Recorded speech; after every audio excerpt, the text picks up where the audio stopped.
Maverick News. The world is watching.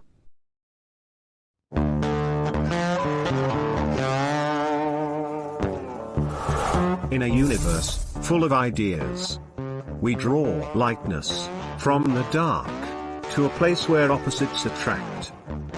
Right meets left, positive touches negative, sparking an explosion of truth. Because politics makes strange bedfellows.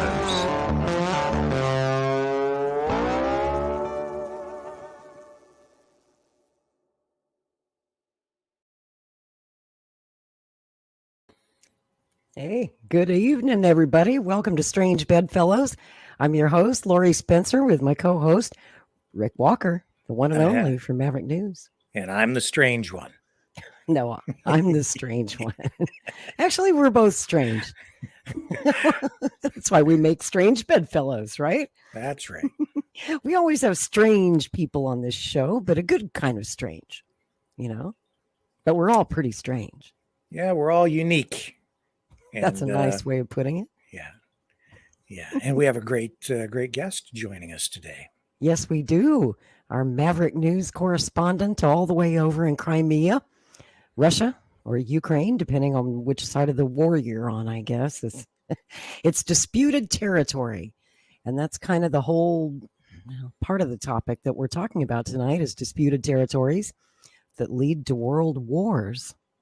And Kevin's right over there in the thick of it between Russia and Ukraine on that disputed peninsula. And, of course, another disputed peninsula over in the Middle East is blowing up.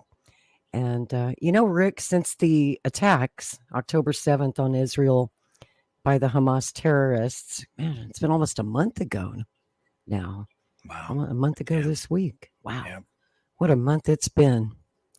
And all the resulting carnage that we've witnessed since with all these Israeli airstrikes on Gaza. The topic of the show tonight is, we're seeing an alarming rise in anti-Jewish sentiment all around the world. And the title of tonight's show, episode 19, is Never Again? ? Antisemitism rising. And, there have been reports of, we've seen it. We've seen all these pro-Hamas or pro-Palestine demonstrations. We've seen synagogues around the world being defaced with swastikas and all kinds of anti-Jewish hate posted online. If you're on social media at all, you can't miss it. And something else you can't miss if you're really paying attention is that neo-Nazis, white supremacists, have been contributing to all this anti-Semitic chatter online. And oftentimes you hear the same rhetoric that you hear from Hamas. It's like they're in complete agreement with one another. Even right now, even people who don't even care about the plight of the Palestinian people feel emboldened right now to just openly express their hatred of Jews. And it's not just in the United States. We've been talking about it all week on Maverick News up in Canada. You've got that new Nazi party in Canada. Tell our viewers just a brief version of what our week has been like at Maverick News if they haven't been watching. Well, it's something that we've been following closely for at least the last 8 months or so, maybe longer. It's a First Nations-based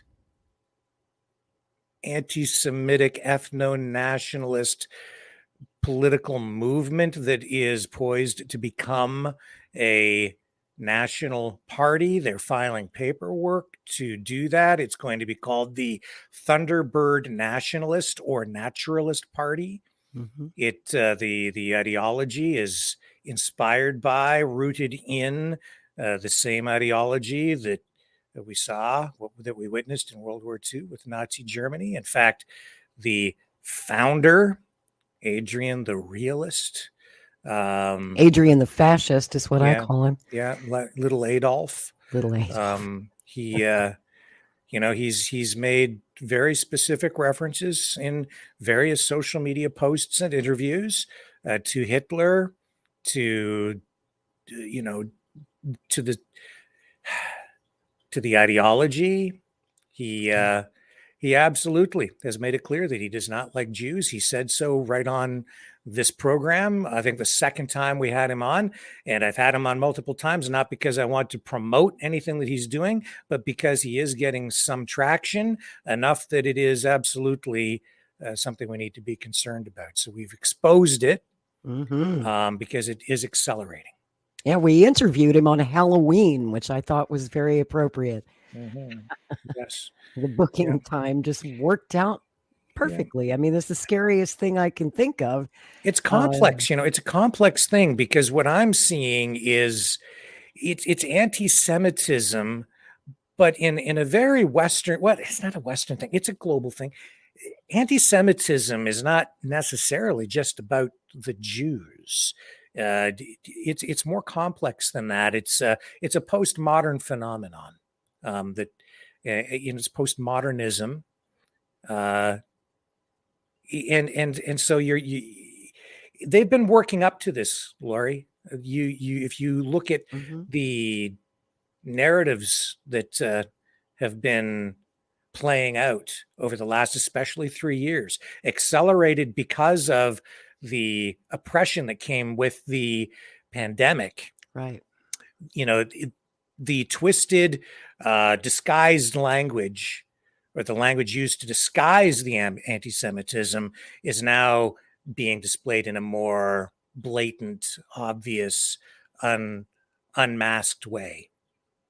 I'll say. And it's taking all these new twists and turns that there is no historical precedent for, like, for example, the new Thunderbird Nationalist Party there, with the First Nations being involved. I mean, this isn't the usual suspects. Usually you would expect white supremacists, right? You would. These are Native American Nazis? I mean, that's a new one on me. Perhaps, but it makes absolute sense, because people need to understand that prejudice and bigotry is not isolated to a single ethnicity. It's prejudice, prejudging, and it's about favoring your tribe, if you will. And I don't mean that in a First Nations way specifically. I mean whatever tribe you may belong to, even globally. So it's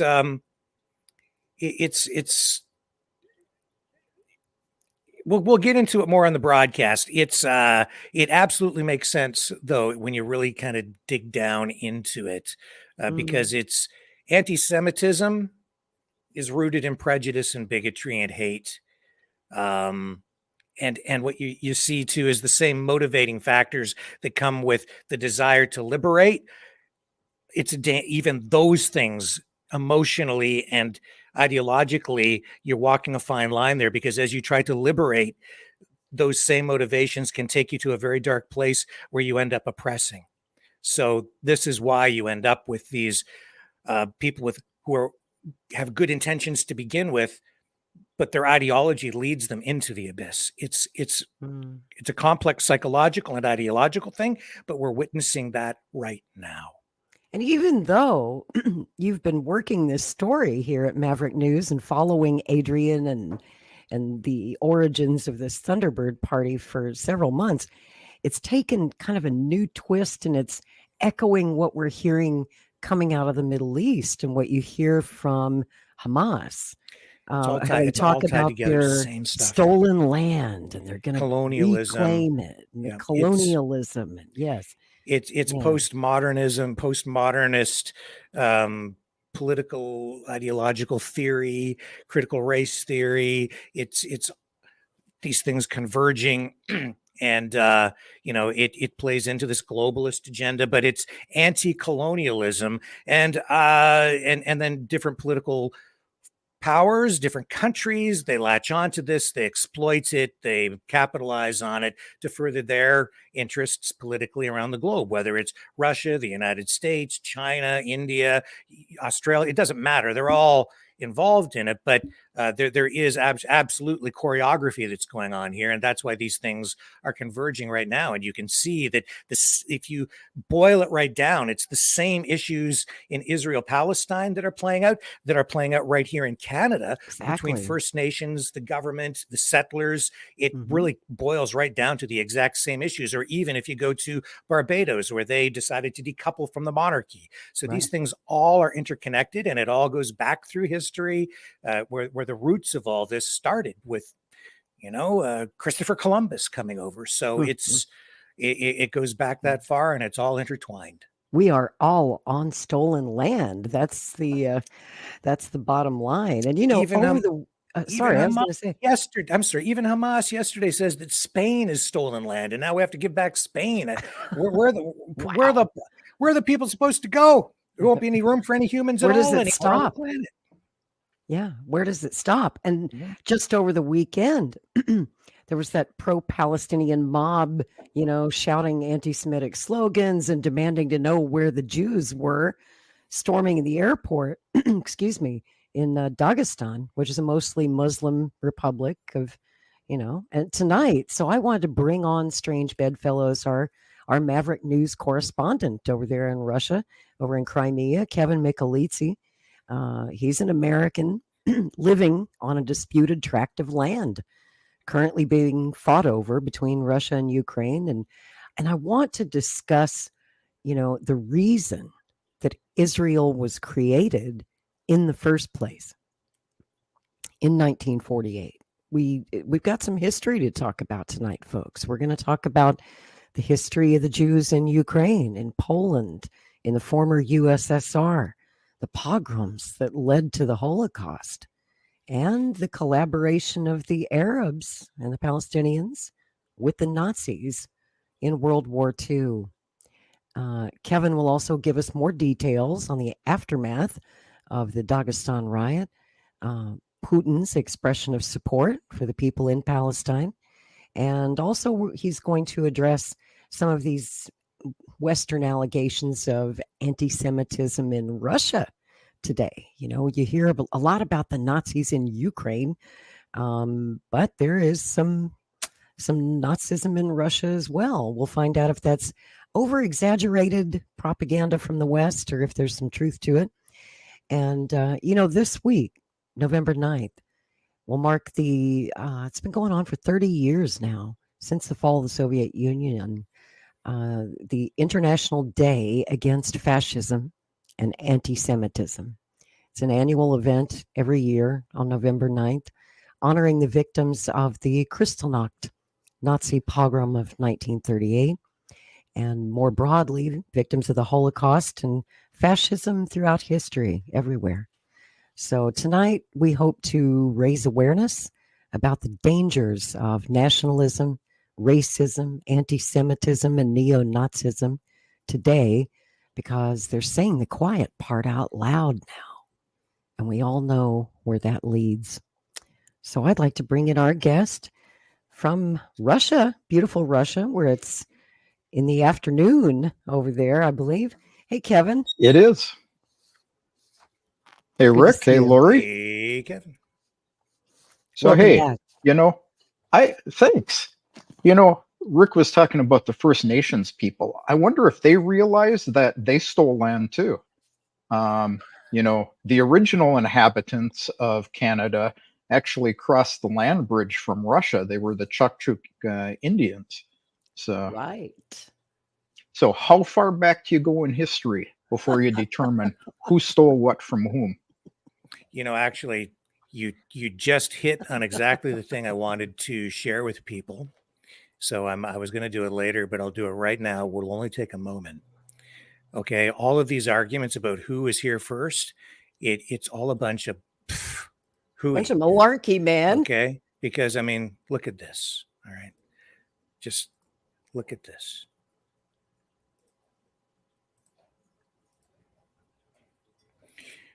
The world is just a big jigsaw puzzle.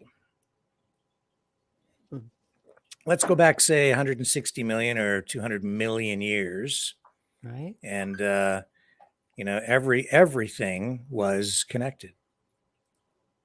All that land was stolen from somebody somewhere sometime, then stolen by the next guys who stole it from those guys. Or maybe just maybe the point is that we're all just on the land, and it was all one big land mass at one point that split apart, and then it drifted apart because of tectonic shifts. So how far back you want to go? Great We're point. all human beings, and we all 190 came from million the years, Rick.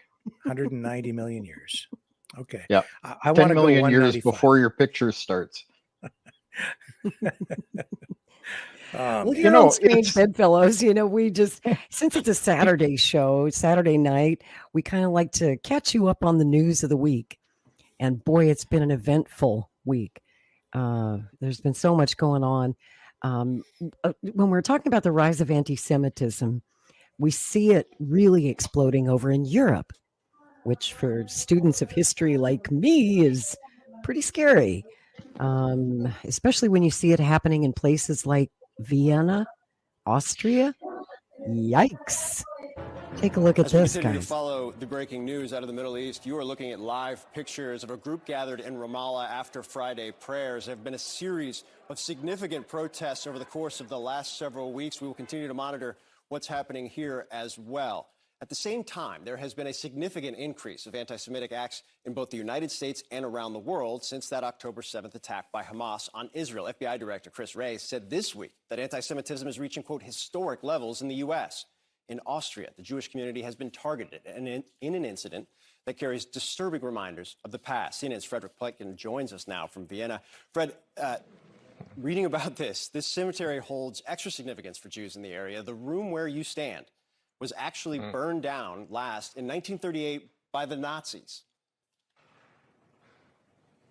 Yeah, it certainly was, and it's definitely something that's extremely troubling to the Jewish community here in Austria, and specifically, of course, here in Vienna. You can look around. I'm actually inside that ceremonial hall that was set on fire. You can see that the windows there that have been destroyed to then obviously put fire here into the room, that those have been sort of patched up a little bit. But everything that was inside, including very valuable scriptures for the Jewish community here in Vienna, was destroyed. This is an incident that happened here in Vienna, but it's also part of what many Jews in Europe are seeing as a huge, steep rise in anti-Semitic incidents that has a lot of folks here on the continent very worried. Here's what we're seeing. Valuable Torah scrolls and prayer books reduced to ashes after an arson attack on this ceremonial hall on the Jewish part of Vienna's main cemetery. The last time this very hall was set on fire was almost to the day 85 years ago by the Nazis on Kristallnacht, Chief Rabbi Yaron Engelmeyer tells me. How big is the damage, not just in terms of obviously the room itself, but spiritually for you, for the Jewish community here? I think it takes us back to times where the books were burned, and it is an attack on the spiritual values of the religion and of humanity, which happened here. A swastika on the outer wall leaves few questions about the anti-Semitic nature of the attack. It should worry us, all of the people in the free world, about what's going on in the streets right now, and anti-Semitic attacks are just the top of the what's going on. Since Hamas's October 7th attack on southern Israel, murdering more than 1,400 people and kidnapping hundreds, and Israel's military response in Gaza, which has also caused many casualties, anti-Semitic incidents have skyrocketed by about 300% in Austria, the head of Vienna's Jewish community tells me. We are anxious. People are thinking about their life. The first thinking is Jewish life possible in Austria? The second thinking is Jewish life possible in Europe or in the world? With pro-Palestinian, anti-Israel demos sweeping across the continent, Jewish groups say anti-Semitism is not only getting more prevalent, but uglier. From plastering stars of David on Jewish homes in Paris to a Molotov cocktail attack on one of the main synagogues in Berlin, and near daily assaults and insults in various European countries. Today, just hours after the cemetery attack, Vienna's Jewish community hosted Israelis whose relatives were killed or kidnapped by Hamas on October 7th. In Tal Yeshurun's family, 4 murdered, 7 kidnapped. Tal lives in Europe, but while he's publicly advocating for the hostages in everyday life, he feels he has to hide his Jewish identity. Not to be associated with anything written in Hebrew, not to speak Hebrew, not to go to places where considered Jewish, like a synagogue or things like that. While many European leaders have come out strongly against the rising tide of anti-Semitism, the head of the European Jewish Association says it's not enough. We know exactly when we are in danger, and we are now in danger. European leaders, we need you right now to act.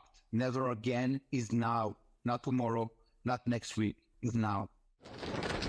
But as much as there is fear, there's also a sense of defiance. Rabbi Engelmeyer himself painting over the Nazi slurs on the cemetery wall, eager to show his Jewish community will not be intimidated by anti-Semitic attacks. And you know, Phil, the Jewish community here in Vienna certainly got a boost also last night when there was a Sea of Light memorial that took place where thousands of people showed up to show solidarity with Israel, but of course, first and foremost, also with the hostages that are still being held by Hamas, guys. Really important story. Fred Pleitgen, thank you. Do you even imagine being Jewish at that cemetery that's been burned down before on Kristallnacht, burned down again, and having to paint over the swastikas painted on the wall? Look, there's a problem here, right? Because you just ran a CNN report, which is mainstream media, and you can't trust the mainstream media, and the mainstream media is owned by the elites. And who is the elites? The elites are who controls the media? Jews. Juden. So you just ran a bunch of Jewish propaganda anyway, so no one's going to believe what you just told them. Right. You know, the guy who was talking about, not wanting to look Jewish, I've got some friends in the UK where at work they were told, do not dress like Jews, do not talk like Jews, do not give anybody the idea that you're Jewish at all. So... In Crimea? No, UK. In the UK. Yeah. It's a problem everywhere. And speaking of the UK, I wanted to show you, Kevin, how the British are covering the report of the riot at the airport in Dagestan this week. Of course, this is how they would spin it. I did bring some mainstream media reports so that we can pick them apart, so that our viewers can evaluate all the various types of propaganda that we're seeing in different parts of the world, right? You just saw how the American media is reporting it. That's CNN out of their bureau. But before you show this one, let's point out that also sometimes mainstream media gets it right. Well, propaganda is about truth with a little bit of falsity in it. So a lot of what was in that report was correct. Of course. Right. It happened, folks. They're not making it up, but it happened. And they do have some decent reporters in their bureaus around the world. Things are discredited, right? It's just like... I thought the guy did a pretty good job. Yeah, it was, It's a solid report. We'll see what you think of this one. This is Britain's Channel 4. The social media mob went all real world in Dagestan yesterday evening.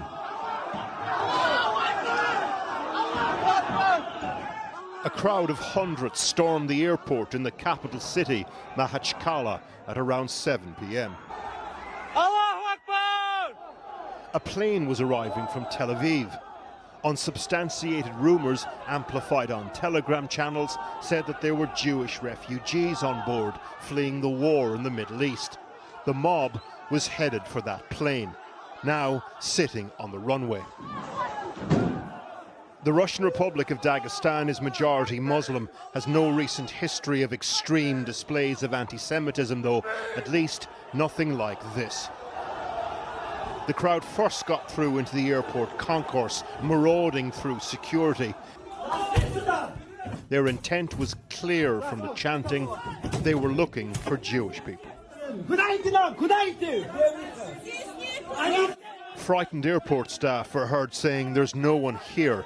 The mob heads out onto the runway. Terrified passengers on a plane watch the crowd arrive. The pilot makes an announcement. There's an angry mob outside, he says, trying to figure out where we've come from. It's likely we might get hurt. Don't try to open the doors. The crowd eventually focus on this plane, believing it's the one that's arrived from Tel Aviv. A technician on the ground is asked, are the people on board Russian or Jewish? They interrogate others, asked to see passports. Eventually, security services arrive and start arresting people. Dagestan is one of the Russian republics. It's situated between the Black Sea and the Caspian, shares borders with Georgia and Azerbaijan. It's majority Muslim, but ethnically diverse, has a tiny Jewish population. Today, Vladimir Putin said the incident was orchestrated by the West and Ukraine, aimed at undermining the unity of the Russian Federation. There is another perspective, though. As with many of the poorer Russian republics, Dagestan is feeling the squeeze economically and is sending thousands of soldiers into what's becoming for so many young men the killing fields of Ukraine. So all these factors, I think, are causing the Russian government to try and deflect attention from that problem to, they would rather create a divisive divide and rule situation rather than have some sort of unification amongst the different ethnic groups against Moscow.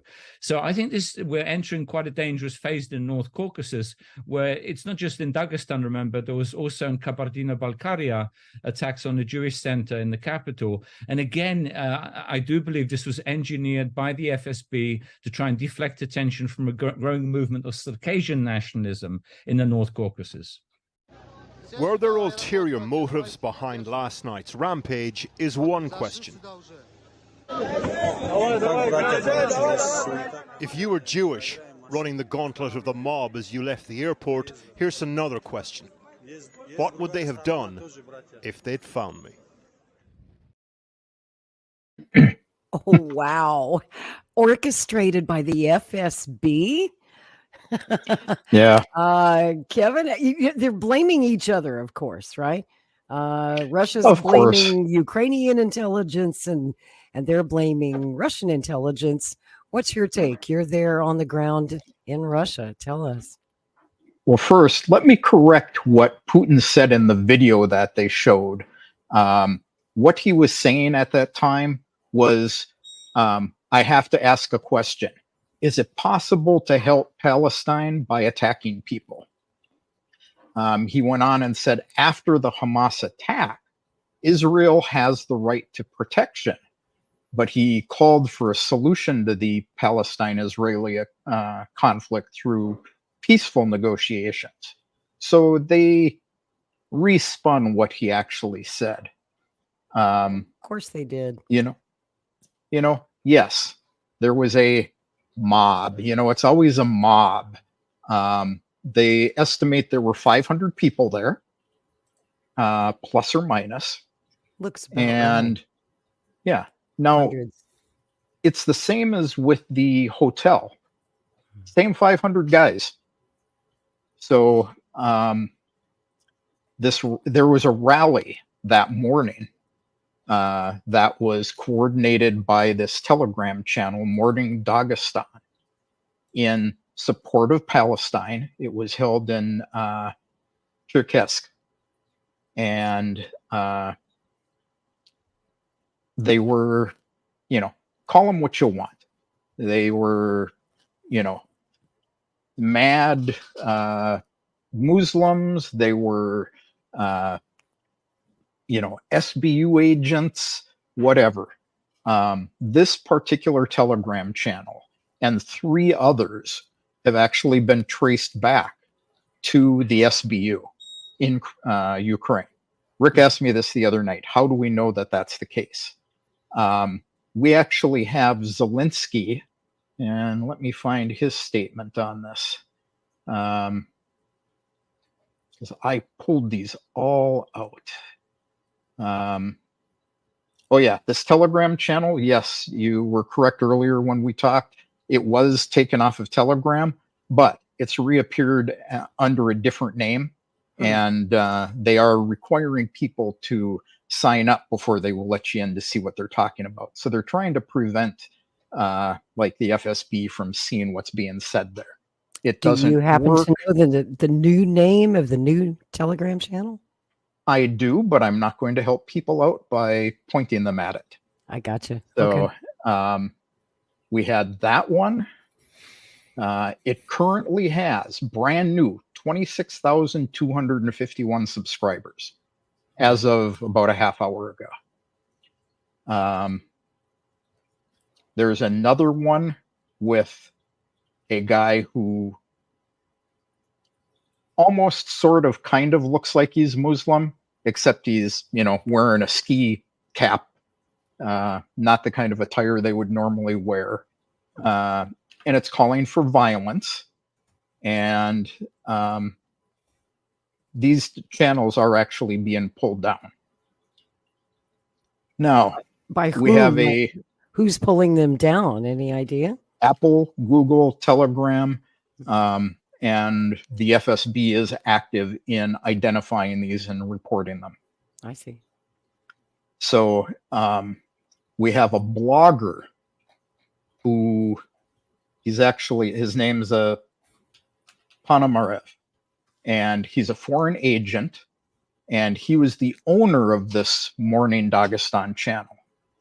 And he had a telephone conversation that was recorded with Arestovich in Ukraine and admitted the fact of coordinating the protest movements at the airport through the Telegram channels with the money that he was provided by Arestovich in Ukraine. That's our money.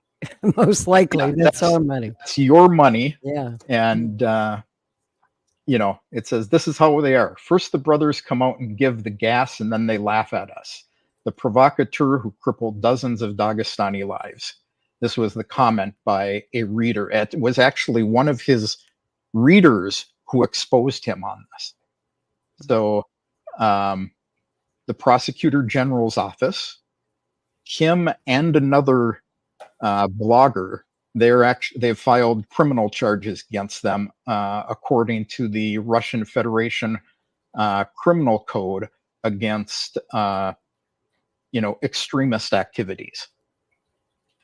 Zelensky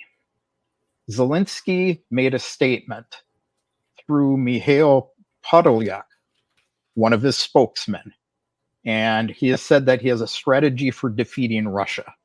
And you know, there's the typical, we're going to have a series of defeats on the battlefield, the collapse of the Russian defense ministry, unauthorized return of military personnel to Russia after they have failures at the front. But the big one is massive internal unrest within Russia. And this is what Russians in general are viewing this as. This is Maidan 2023. Yeah. You know, we have a relatively small group of extremists being turned up by money from the SBU instead of the CIA in Ukraine in 2014. So you get these few people who stir up a group of, like you say, the nationalists, or, you know, people who are willing to go along with the crowd and causing these problems. And this is what Russians view this as. Interesting. Very interesting. You know, like you say, the way it's being spun by, you know, Ukraine, by the Western media, especially this week, they've been saying it for several years now, and saying it a lot more since the war began, is they find a few Nazis or extremists in Russia, and then they have counter propaganda when the Russians talk about Ukraine's obvious Nazi problem. They say, well, yeah, but they got Nazis in Russia too. They say that Russia has an anti-Semitism problem. I'm going to show you a clip here from Ukrainian television, UATV. It's in English. And it's, obviously it's in English. So it's designed to impress a Western audience. A Zelensky channel, by the way. Yeah, it sure is. It's run by the Ukrainian government. So this is what they have to say about big bad Russia. Anti-Semitism and racism are increasingly echoing in the hearts of Russians, from bold slogans we can repeat to manipulations on the subject of victory in World War II. And from the beginning of a full-scale invasion of Ukraine, some Russians moved on to undisguised calls for the destruction of entire states. Ukraine will become a secondary state that won't take part in anything, and we will take this land for ourselves. This Nazi carrion, you ask what we will do with them, destroy, and we won't ask everything that has to do with it. We didn't finish them off in World War II, we'll finish them off now. It needs to be wiped off the face of the earth. Whom, Ukraine? Yes. Why is it needed? What for? Poland, simply to the hip. The imperial ambitions of the Russians are fueled not only by propagandists on federal channels. They have been demonstrating military maps of the offensive against Europe for a long time and promising to incinerate it with a nuclear strike. Anti-Semitic and racist sentiments are also being voiced by the country's top leadership. A statement by Russian Foreign Minister Sergei Lavrov about Hitler's alleged Jewish roots shocked the Israeli government. This is how he answered a question from a TV presenter of the Italian media about how President Volodymyr Zelensky could be a Nazi if he is a Jew. Israel is already demanding a public apology from Lavrov. Well, I think that Hitler also had Jewish origins, so it means nothing. For a long time now we've been hearing the wise Jewish people say that the biggest anti-Semites are the Jews themselves. As we say, the family has its black sheep. However, one should not expect denials from the mouth of Lavrov, experts say. After the full-scale invasion of Ukraine, Russia's aggressive policy has reached its peak. The official Kremlin is no longer shy in expressions and shows its true face. The Ministry of Foreign Affairs of the Russian Federation explained on its website and posted an announcement on social networks that literally says they paid attention to the anti-historical statement of Israeli Foreign Minister Lapid. There is such a minister. This is the official stance. It was announced that yesterday the Israeli Foreign Ministry summoned the Russian ambassador. Apparently, he was presented with a note, and publicly we heard that they offered Lavrov to apologize, to take his words back into his mouth, but we haven't heard anything of the sort. Therefore, I do not see a reservation in this, not an accidental exaggeration. I think this is a change in Moscow's position. Some experts attribute such rhetoric to Russia's potential loss in the war against Ukraine. Allegedly realizing its helplessness, the Kremlin is trying to keep its face, at least in front of an internal audience. They are well aware that they are losing the war, and to create this aura that the whole world is against us and we are the only righteous people in this world. Obviously, this is a part of this technology. Everything else is irrationality, because if Russia had thought rationally, its leadership, they would not have started a war with Ukraine. Why are there so many people in Russia who want to exterminate enemies and use nuclear weapons against thousands of civilians? These are the consequences of decades of Putin regime's propaganda, experts explain. Almost a quarter of a century of this darkness of Putin's obscurantism and propaganda and everything that accompanies it, because Russia in its current form is a rigid authoritarian system with totalitarian elements. That is, it could be described as totalitarian, but there are still some freedoms that have not been yet taken away, like freedom of access to the internet, freedom of entry and exit. It is limited for obvious reasons, but it still theoretically exists. As soon as they cancel it, it will be a complete totalitarian system. But as far as information and propaganda are concerned, it was an absolute lack of freedom all quarter of a century. After the end of the war, directly on the battlefield, it will take more than a decade to treat Russians from propaganda, experts say.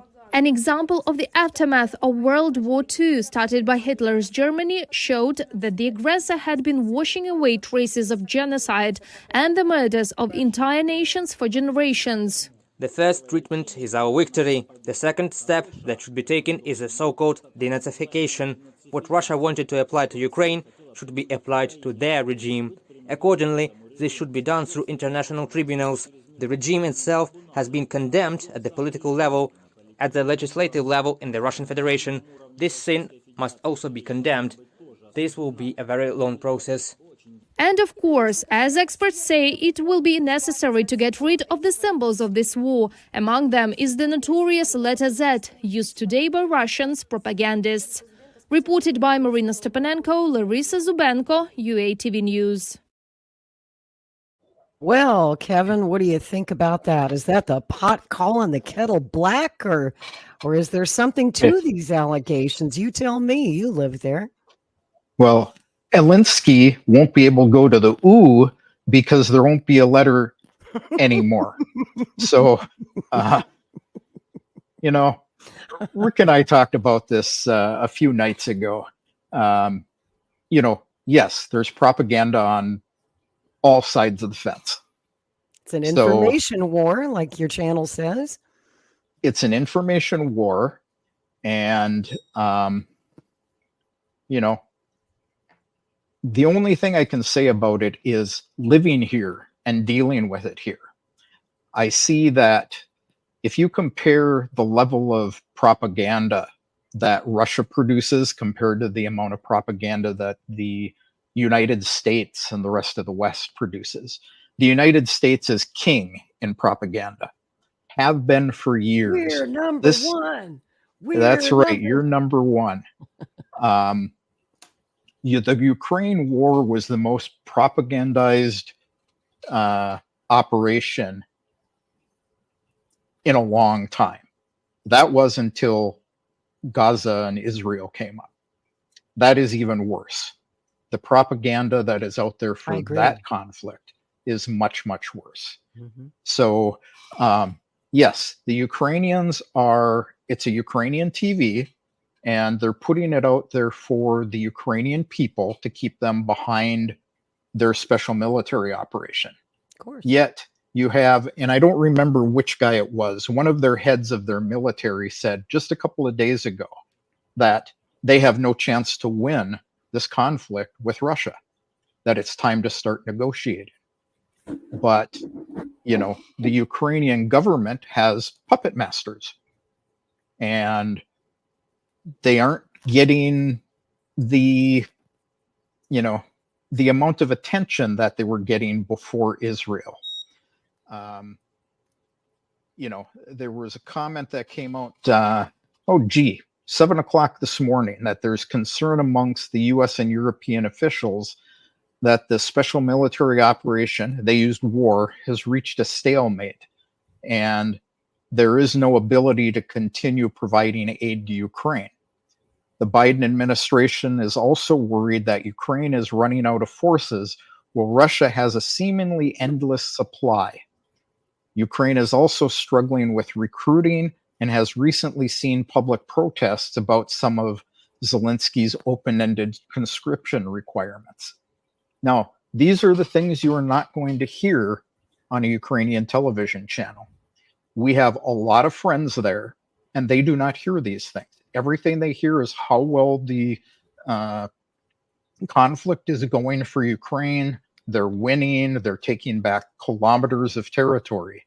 They never hear about the people who are dead. They just go missing, and mothers protest of, gee, where is my son? If he's dead, I want to be paid for his death according to their law. But because nobody knows where these guys are, these mothers, these daughters, these wives never get the salaries that they're due. They don't get paid the, the life benefits. So people are starting to stir in Ukraine as well. Interesting. I'm not surprised. Rick, do you want to chime in? I think the on the surface, this stuff doesn't make sense, but it does make sense if you look at it from an aerial view, and you understand that, again, this anti-Semitism that we're seeing is not, it's postmodernist anti-Semitism. It is often it's without, you don't need the Jews to have it. For instance, Russia is aligning with Palestine and Hamas, which seems to be fascistic, but at the same time, the Israelis are being portrayed as the new Nazis, which also doesn't really make sense. So it's, really, these countries, they're like a bunch of gangsters. They act in their own best interests. Common people are cannon fodder, and they'll play these geopolitical games out, and a lot of people die in the process. You really need to dig down and look at the real politics under the surface to understand why all this stuff is playing out the way it's playing out. Sometimes somebody calling for peace really wants war. They just want peace for a while because it's an advantage to them to do that, or they'll align with an enemy because it's in their political interest to do so, because the enemy of their enemy is their friend for now until later. So these things to people, it may not make sense, but it sort of does make sense. What you said right there makes so much sense to me as a historian who studied especially the 20th century. The pogroms go back hundreds of years, especially across Europe. But in the 20th century, when we saw the pogroms, for example, after the Russian Civil War and after the Bolshevik Revolution of 1917, it wasn't just about the Jews. Like you just said, the Jews were a convenient scapegoat. Right. But it was about geopolitics. It was about stolen land.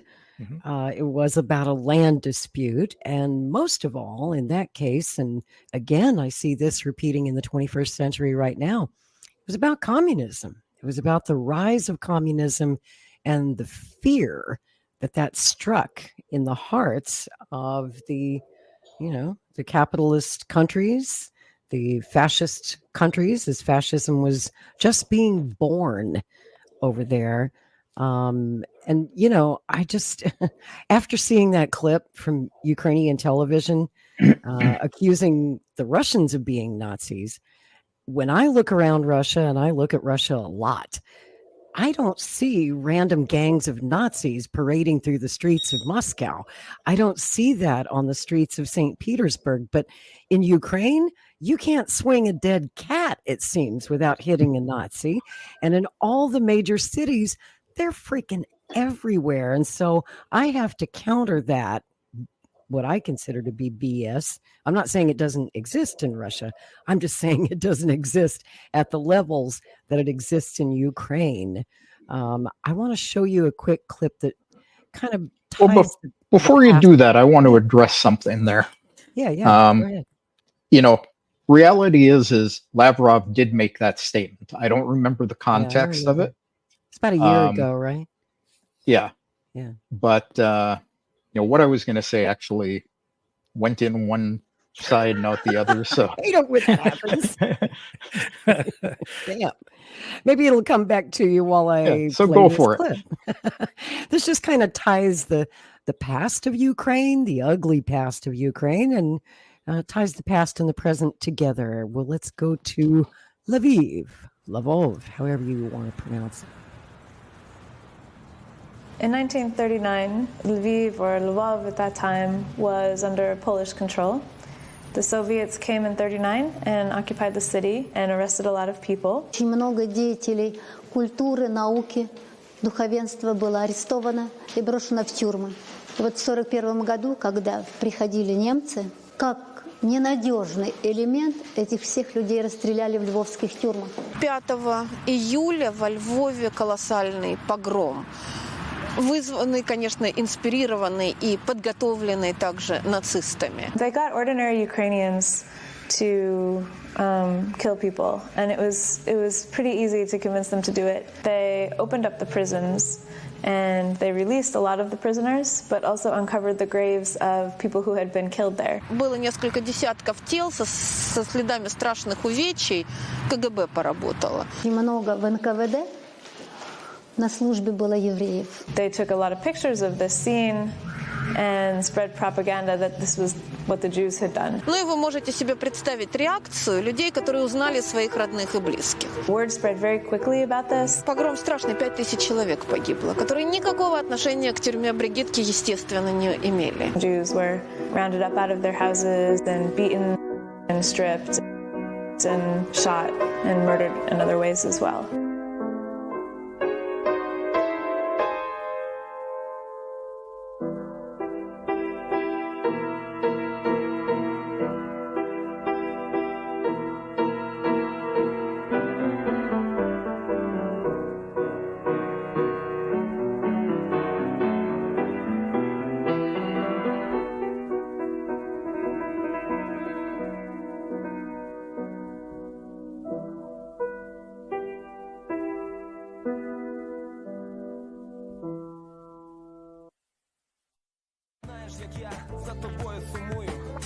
Я не знаходжу собі місця, вибігаю з дому, цілу ніч мандрую вулицями міста. When I traveled out to the west, I couldn't believe the anti-Semitism that I saw out there. In Lviv, it seems like it's natural.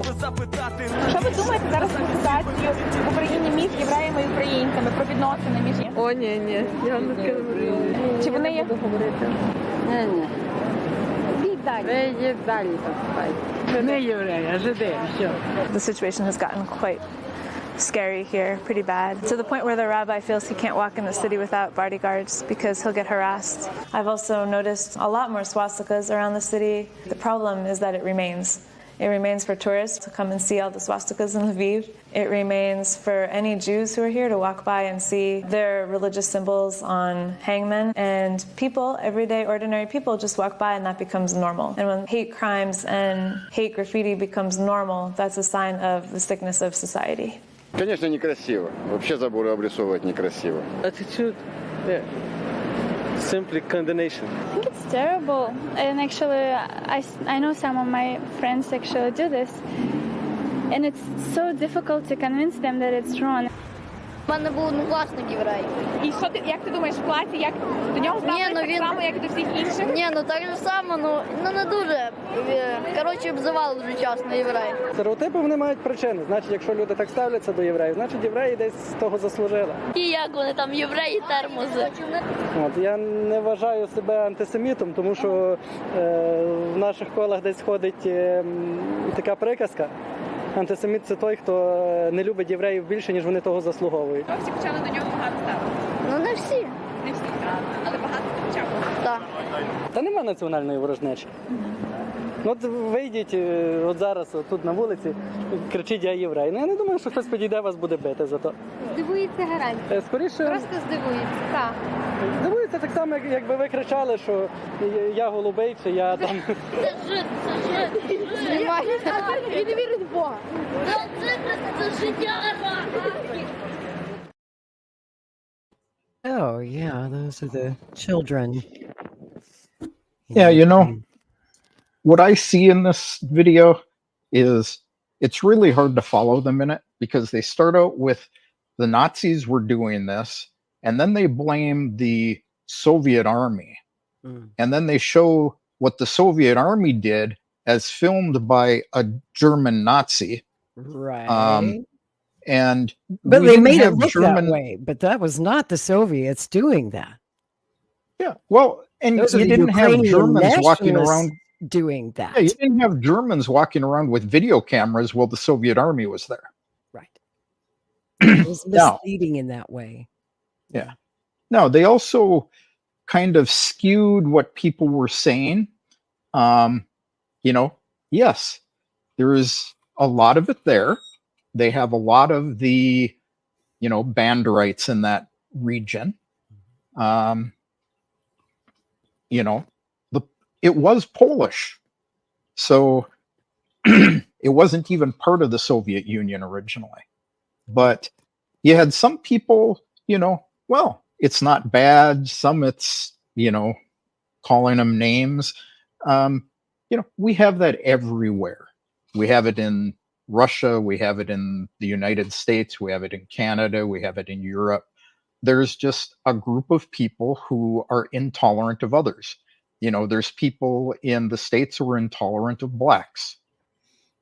So it's all, unfortunately, if you go out to make a film, I can go out on the street today and I can pick any neighbor that I want and ask them about any of this, and they have no problem with anybody.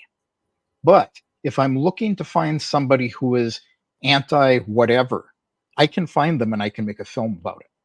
And then classify it as everybody here is like that. So this is the problem with propaganda. Indeed, indeed. And, I want to take you even further back in history. What we just saw, and I apologize, some of this footage is pretty disturbing, these historical films that we're looking at tonight on the show. I would not subject you to this if I didn't feel that the history was important to revisit right now, because there are a lot of people out there who either forgot, they say never forget, but obviously a lot of people forgot this history, or they just didn't know it in the first place. Some people out there in our audience are seeing these shocking films for the first time tonight, right here on Strange Bedfellows. So I did want to give you guys a trigger alert. I'm sorry, I should have warned you before I played that last clip. And I'm going to take you back 20 years prior to World War II. And what happened during the Russian Civil War. Again, this same region, what we call Galicia, which was then Poland, and the pogroms that occurred in those years.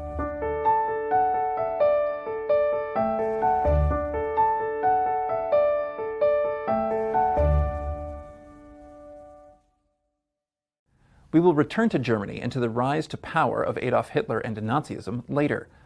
Let's now go back to the latter days of the First World War and to the collapse of the Russian Empire. As we have already mentioned, a major event that occurred during this time was the Russian Revolution, which took place in 2 stages in late 1917. The revolution would prove to be a defining watershed for the 20th century, ending hundreds of years of Tsarist power and inaugurating nearly 3/4 of a century of communist rule. Throughout the second half of the 19th century and the beginning of the 20th, feelings of dissatisfaction festered among the Russian Empire's population. Rampant governmental corruption, immense poverty, and persisting industrial, social, and economic backwardness all led to a general sense of disillusionment. As a response, numerous discontented groups and parties were formed. One such group were the Bolsheviks, a Marxist revolutionary faction that split from the Russian Social Democratic Workers' Party in 1903. The Bolsheviks placed an emphasis on the working class and called for the violent overthrow of capitalism, as well as the formation of a Marxist dictatorship that would accelerate the transition to socialism. The party became increasingly popular among the urban workers and following the First World War, also among soldiers. Following a revolution in February 1917, Julian calendar, which overthrew the Tsar and established a provisional government, the Bolsheviks, led by Vladimir Lenin, seized control of the government in October of that year, Julian calendar, refusing to share power with the other revolutionary groups. The new leaders quickly withdrew from the war and, following what they saw as Marxist communism, worked to nationalize private industry and agriculture in the name of the people. Following this coup, the former Russian Empire was plunged into the chaos of a brutal civil war as several forces sought to consolidate control over its various territories, vying to determine Russia's political future. Both the Russian Revolution and the Russian Civil War had far-reaching effects on the landscape of the region, causing radical social and political change and bringing about extreme violence. These did not spare the Jews of the former empire, who found themselves becoming equal citizens in the newly formed societal and political structure, but also targets of vicious pogroms. These pogroms take place in the extraordinary chaos that erupts after the Bolshevik Revolution of 1917, when you have the Red Army, led by Leon Trotsky, that is fighting against the white forces who want to reinstate the Tsar, want to return to autocracy, and they're fighting on behalf of the abdicated Tsar. And you have the Ukrainian forces, led by Simeon Petliura, who do not want to be under the Soviets, do not want to be under the whites, but they want an independent Ukraine. And then you have a number of peasant insurgent groups who want the land, who want land, and who are suffering because of the economic crisis that was triggered by World War I. So in this extraordinary chaos, you have an eruption of anti-Jewish violence that has not been seen before. 200,000 Jews are killed. 300,000 Jewish children are left as orphans. According to some new studies, 1/3 of Jewish women are raped in public, whereby rape is being used as an instrument of ethnic cleansing. I would even refer to these pogroms almost as a forgotten genocide, because some shtetl are completely wiped off the face of the earth. Now, why are these pogroms so important as far as the interaction between Jews and the state and Jews and non-Jews? Now, most Jews before the pogroms were critical of the Bolsheviks, were against the Bolsheviks. However, in the context of the extraordinary violence that we have in the Civil War, the extraordinary anti-Jewish violence, most Jews will choose the lesser of two evils. They will have to choose the Bolsheviks, because the Bolsheviks, the Red Army, is the only army that does not carry out systematic anti-Jewish violence in the areas of Ukraine and Belarus, whereas the other armies, the other insurgent groups do carry out this kind of violence that is very systematic, also thanks to the fact that it is carried out in a militarized fashion, unlike pogroms before. Of the 1880s, 1903, 1905, the pogroms of the Civil War are carried out in a militarized fashion, especially by the white movement.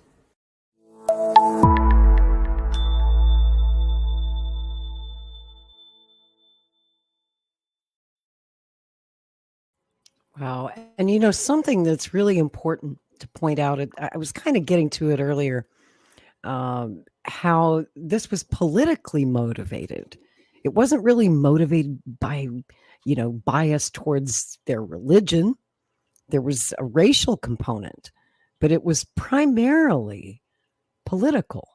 It was the Russian Revolution, the Bolshevik Revolution, that had Germany and Poland and the West so incredibly concerned.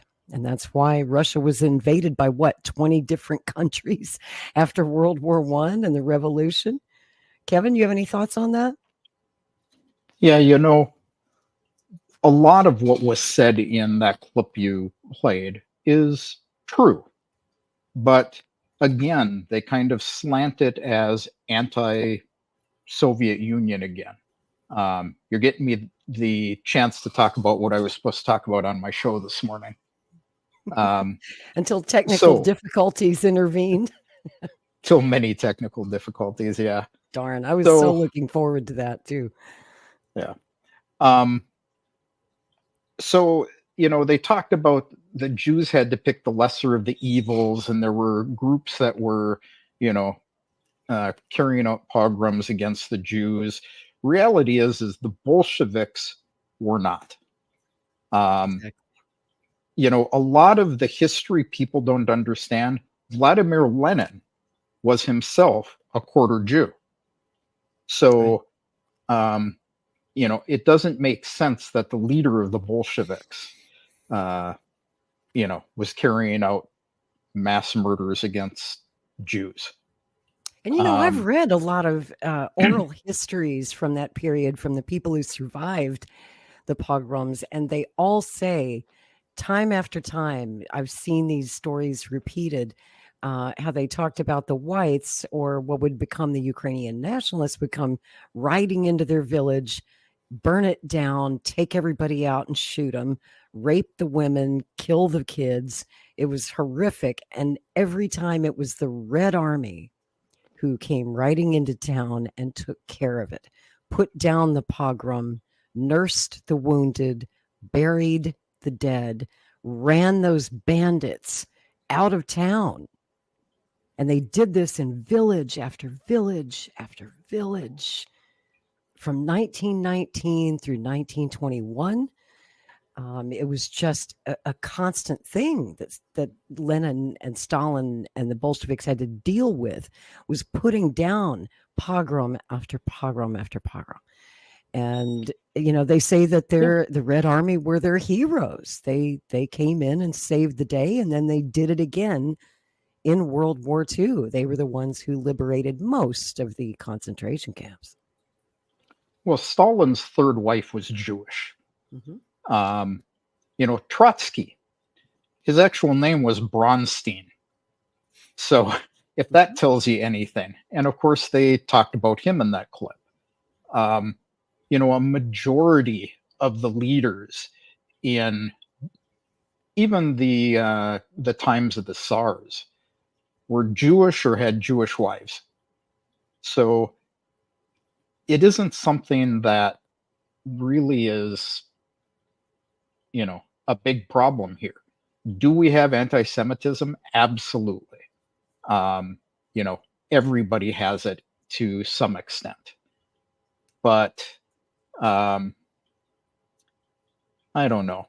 What can let me do this. I read a thing from the Chechens.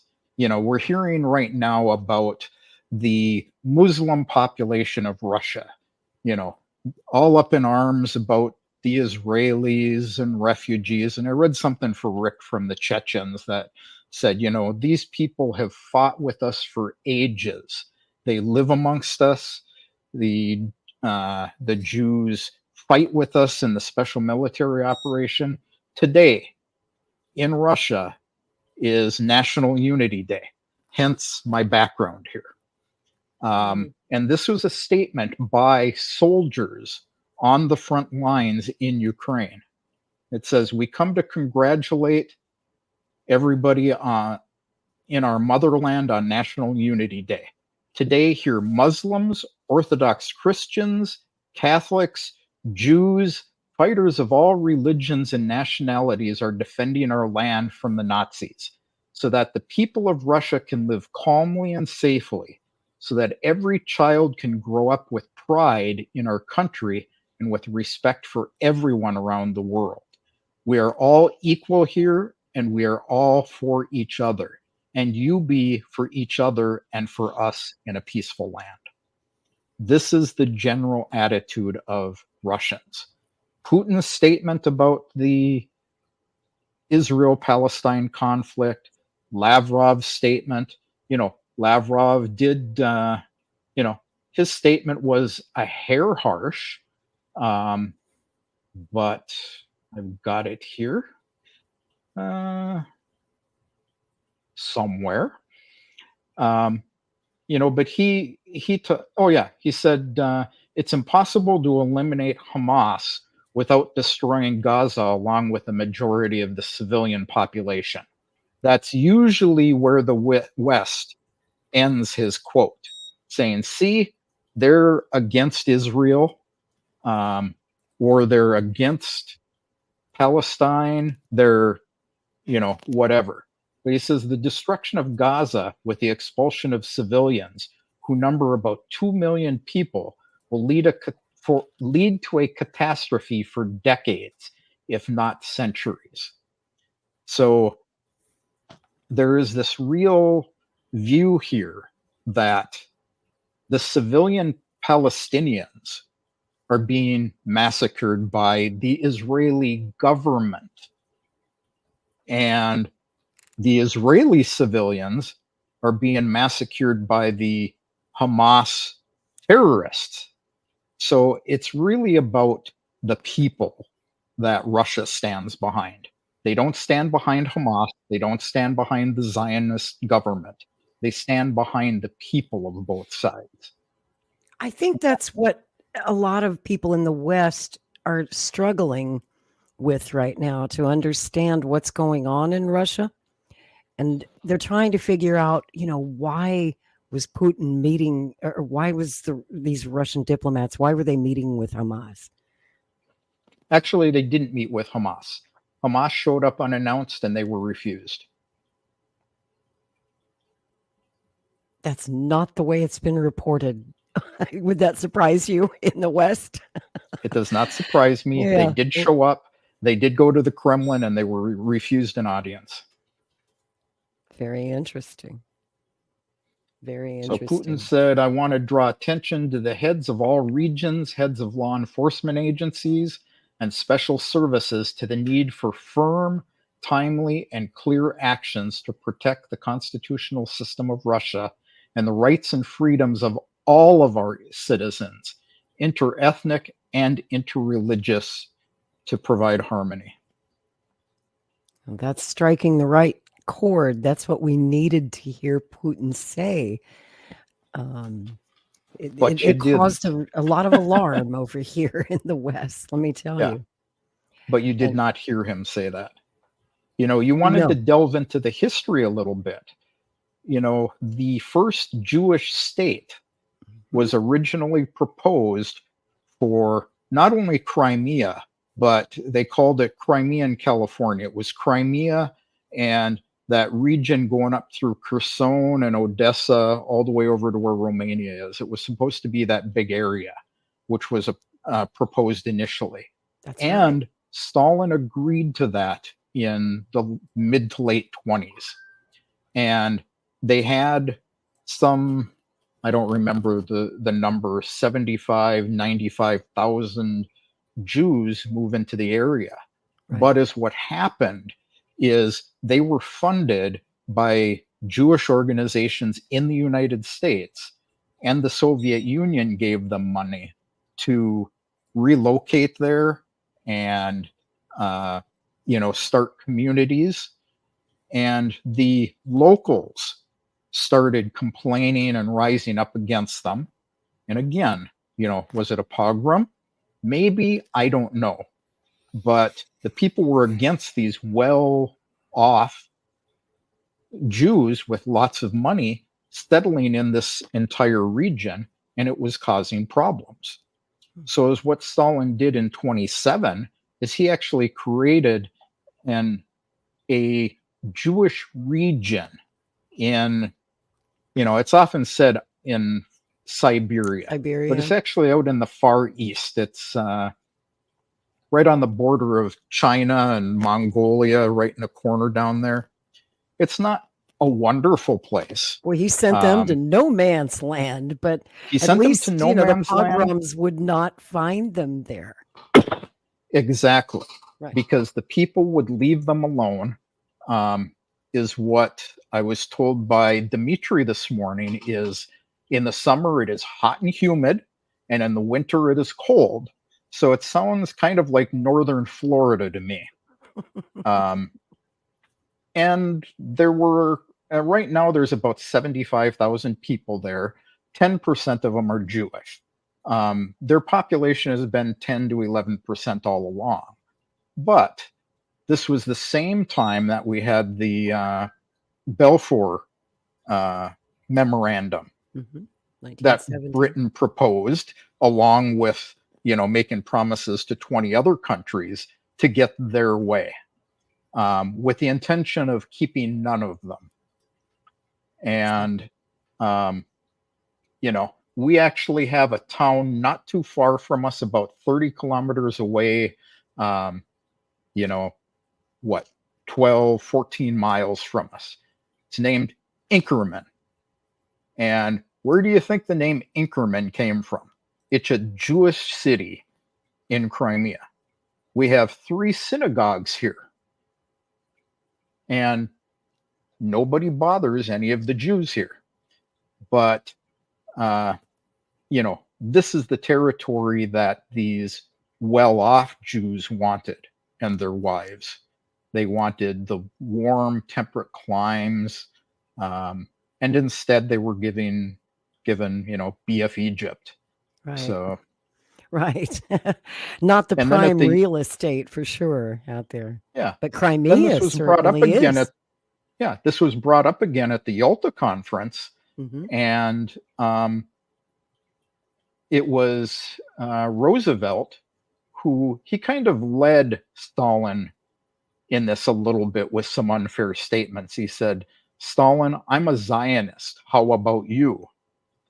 And Stalin said, in principle, I am, but there's problems with this movement.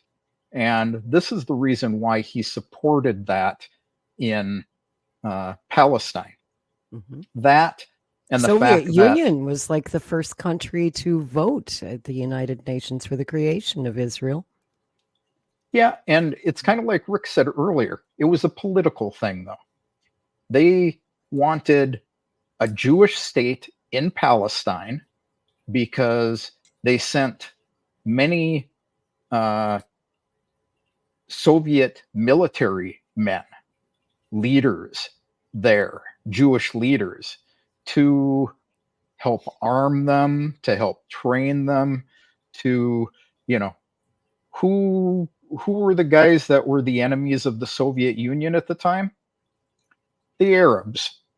So you plant a bunch of Russians, Jewish Russians, in the middle of Palestine, have them train a bunch of Jews, and you have what we have today. And what's interesting is for several years, Stalin forbade his citizens to migrate to the new state of Israel. The Jews were not allowed to leave for several years. He wanted to keep them, I guess, in his mind, safe at home in the Soviet Union, and he felt that the Red Army could adequately protect them. He liked that idea of autonomous zones to protect them, and I understand the reasons why, because it's sort of like that planned migration, the planned original Jewish state or settlement in Crimea, for example. You know, that movement started in the early to mid 20s, and the whole reason for it, if I understand it correctly, was to prevent the pogroms that were still a very recent memory of 1919, 20, and 21, and the threats against Jews specifically and communists, because there was this, you know, I think of it as a mental illness that the Nazis had, that the Ukrainian nationalists had, where they conflated Bolshevism and Judaism. They called it Judeo-Bolshevism. And I know it's kind of a complex subject, so I have a short clip to show you here that kind of explains. Can I ask you a question, Kevin? Yeah. So this is a report. This is New York Post, a lot of them. And they're saying here that the Russian foreign ministry officials met with Hamas leaders, Bassem Naim and Musa Abu Marzouk. That's what we're being told. So you're saying that didn't happen? I am saying that did not happen. There was an official release from Peskov saying that they were denied an audience at the Kremlin. But it says here also that they posed for a picture with Russian Deputy Foreign Minister Mikhail Bogdanov. Right. So that didn't happen? Well, I don't know if they have a Are the picture of pictures it. fake? They was probably with them. Yeah.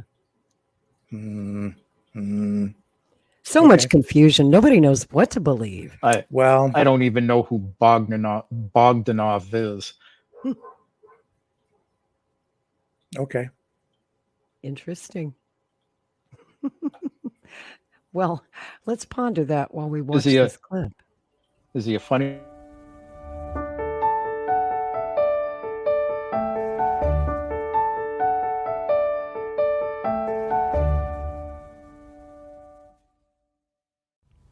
The Russian Revolution had additional implications on the way Jews were treated and perceived, both inside and outside of what would become the Soviet Union. Firstly, under the Bolsheviks, Jews were granted civil equality and anti-Semitism was outlawed. However, as we will soon see, the Bolshevik definition of Judaism and Jewishness would also greatly limit their religious and national freedom, affecting their treatment and the way others perceived them. An additional outcome of the revolution and the events following it was the growing fusion of Jews and revolutionary movements, especially Bolshevism. As discussed in last week's lesson, this perception already began to appear in the late 19th century. Following the Russian Revolution and its aftermath, it became even more widespread. Let's turn to examine these developments further. The Bolshevik Revolution seemed to open up glorious new opportunities for some Jews, among many other peoples and classes, but it carried within it the seed of destruction for Jewish culture in areas of the former Russian Empire that fell under long-term communist control, because ultimately the communists defined Jewish identity in narrowly ethnic terms and were opposed to both traditional religious culture as well as to Hebrew and Zionist culture. And so only certain forms of Yiddish culture were initially cultivated and tolerated under Soviet rule, and eventually that too came to be extinguished in the 1950s. And even more catastrophic than the impact of communism on as the sort of pluralistic diversity of Jewish culture in the former Russian Empire was the linkage that developed between European anti-communism and anti-Semitism, because to the extent that Jews were somewhat disproportionately represented in the ranks of communist movements, and initially in the Soviet Union and in other parts of Europe, and to the extent that Jews more broadly were disproportionately represented among movements of the left, including social democratic movements, and insofar as Marx had been of Jewish heritage, even if he was an anti-Semite himself, it was easy to put a Jewish face on communism. It was completely distorting and manipulative to do so, but it was an easy propagandist link for anti-communists and anti-Semites to make and to find common ground on. The Nazis exploited this ruthlessly. The myth of the Żydokomuna, of the Judeo-communist conspiracy, was a powerful political force in Poland in the 1930s and into the 1940s. And so this perception, however misleading and distorted, of communism as being some kind of aspect of a Jewish conspiracy against Christianity, private property, and European civilization, was to prove literally lethal for Jews in the context of rising anti-Semitism in interwar Europe, and then obviously in the context of the Holocaust, which I think would have it cannot be reduced to that element, but the linkages are striking.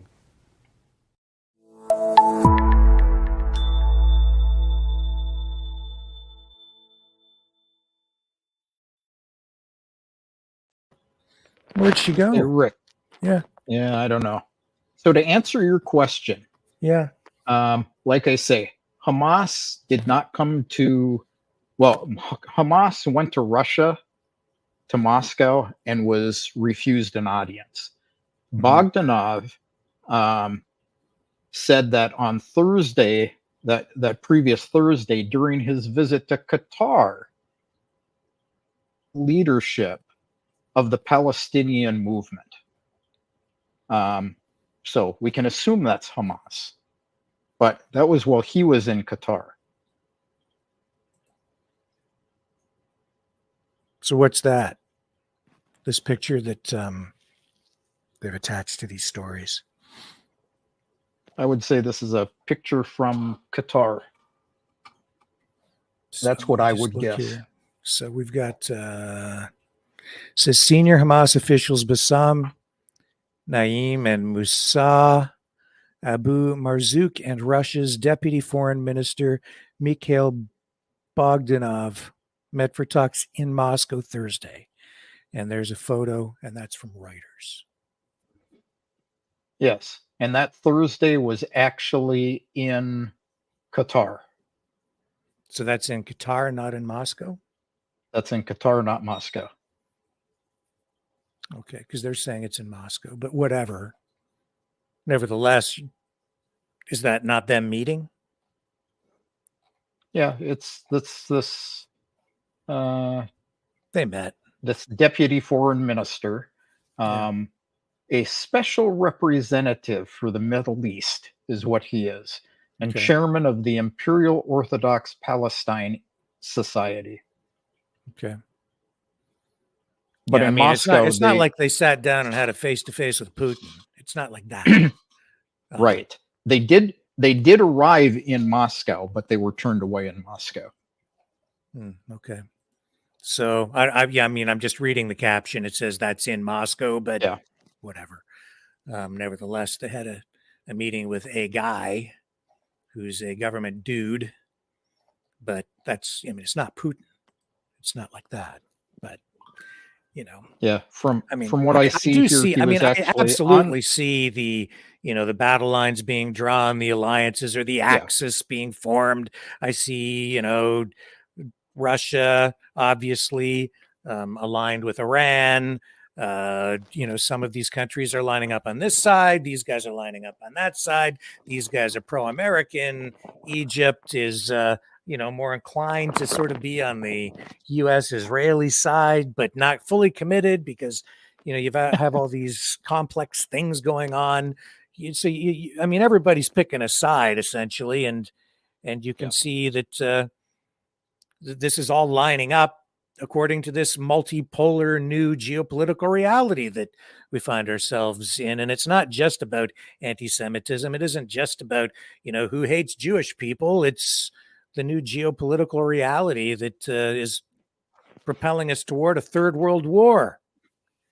That's kind of the way I see it. Yeah, I don't disagree with you. Yeah.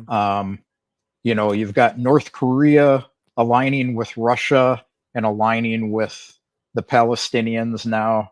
Yeah. North Korea's, I saw a report this morning of some Ukrainian soldiers saying that you can hear a Soviet era artillery shell coming at you. You hear it coming. But the North Korean artillery shells, there's something in the design of them.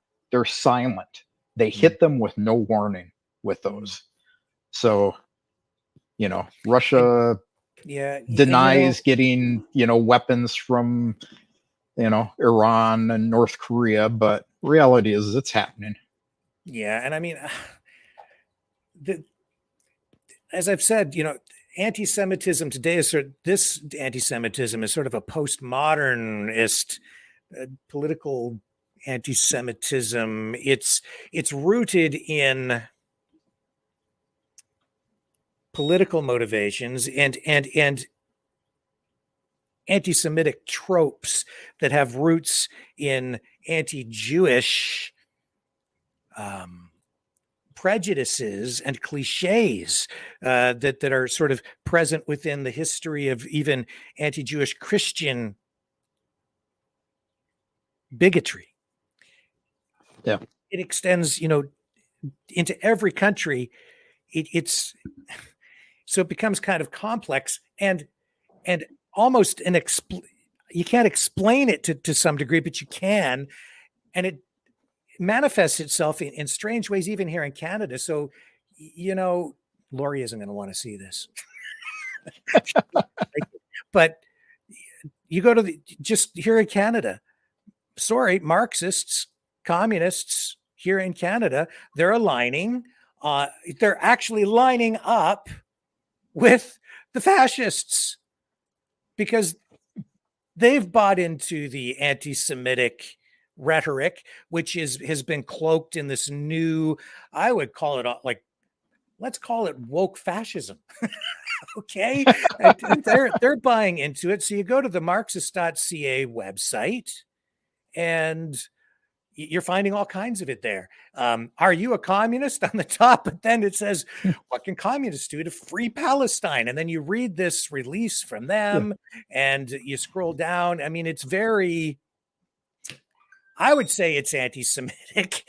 And then I did say on my program that this has woven its way into the freedom movement in Canada. And I've been listening to, it's very pro-communist rhetoric that is now flowing from this populist movement, which is part of the freedom movement. It's becoming very weird and it's anti-Semitic at the same time.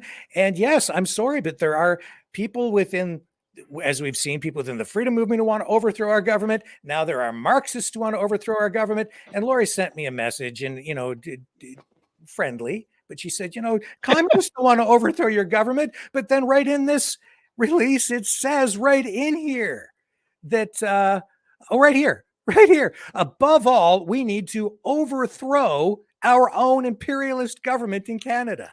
I didn't make it up. It's right there. People's heads are exploding, man. It's like we are in so much trouble because everybody is just picking a side. And strangely, it seems it's just leading us down these paths to the same mistakes that we've made in the past. I understand it. It's hard to wrap your head around how can the fascists and the communists be lining up together against the Jews? It's right there, man. Yeah. Isn't it? Well, it's the craziest goddamn thing I've ever seen, Rick. I have to tell you. It is, but I talked to my communist friends about it. And of course, the reason that they align themselves with Palestine, there's a number of reasons, but oppressed versus the oppressor, they're automatically defaulting to the side of the victim. And it's an alliance that's been in place the supposed victim. Since right, the 50s. Supposed victims, yes. Yeah. I mean, Stalin kind of switched sides in the 50s. They were in the Soviet Union after Stalin died, and started to align themselves with their former enemies. I'm not giving Stalin a pass. He killed a lot of people, man. He killed a lot of people, and he killed his a lot of political Nazis, opponents. that's for sure. And it wasn't just. And one day he's recorded saying a lot of anti-Semitic things. The next day he's passing declarations to protect the Jews. He's all over the map because he's, like I said, as far as I'm concerned, he's just like a gangster politician who did whatever he had to do to further his political agenda, which was communism. And if he had to break a few omelets or a few eggs to make an omelet, he broke a lot of eggs. He broke a lot. Well, you know what, Winston Churchill. And it's all in the past anyway. But man, what Winston Churchill said about Stalin. He said that Stalin was a mystery wrapped inside an enigma, wrapped inside a mystery or something like that.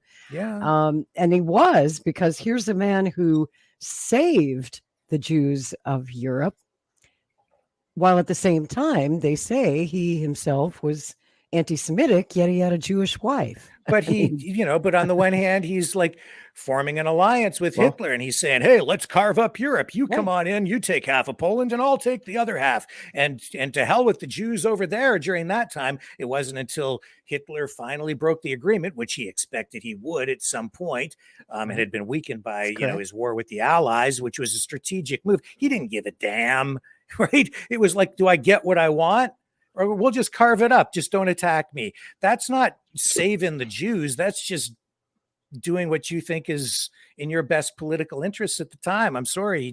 He was no saint, man. Strange bedfellows, my friend. Strange bedfellows.